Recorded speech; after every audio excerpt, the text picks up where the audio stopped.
Hey, Thunderbirds. So, as we've just been discussing, different colors are associated with different emotions. And there's no like official list of which colors go with which emotions. If you ask two different people, they might tell you two totally different emotions that go with purple, for instance.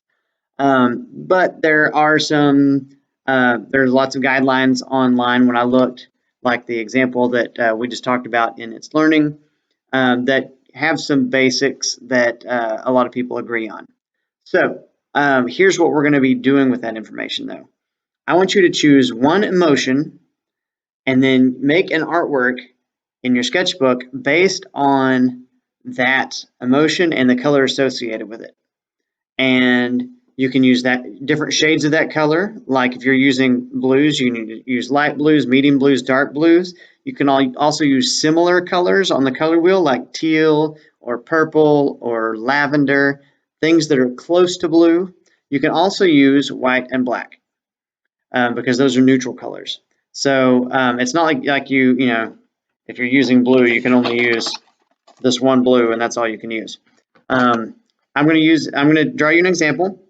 I'm going to draw first with a pencil, so make sure that all my lines are where I want them. Then I'm going to color everything in, and I've decided to use green as my basis. The chart that we just looked at, it said the only word it had for green was envy, which is like jealousy, and which is, I mean, I've heard that, but green can also mean peacefulness and nature.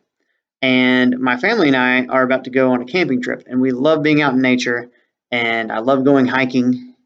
So I've decided to do a green art, but I'm going to focus on nature and peacefulness. So I'm going to show you on the time lapse, and this is just an example. Also, I'm going to use some other colors similar to green, like yellows, oranges, browns, things that also remind me of nature, but it's going to be mostly greens. So check it out. See what you think.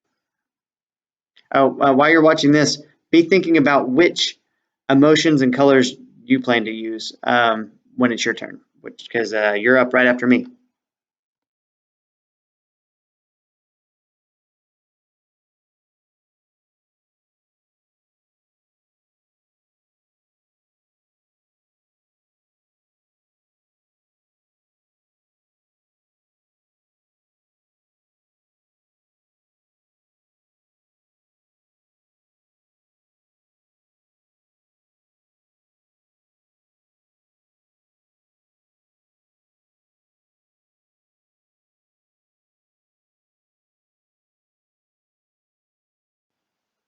So here's my finished emotional, colorful, mostly monochromatic drawing of myself out in nature.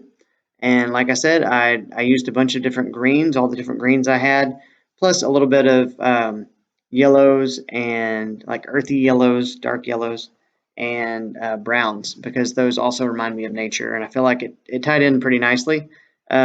I'm not sure if the yellowish skin worked out as well as I'd hoped on me. Instead of peaceful, it kind of looks a little sickly, but it was worth a try, and I don't think it's bad. I think it, for the most part, accomplishes what I was looking for. So, anyway, now it's your turn.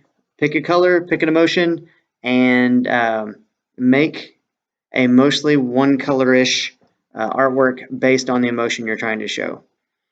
Clear Connections kids, be sure you take a picture of it and click the link below this video to upload it so I can see it.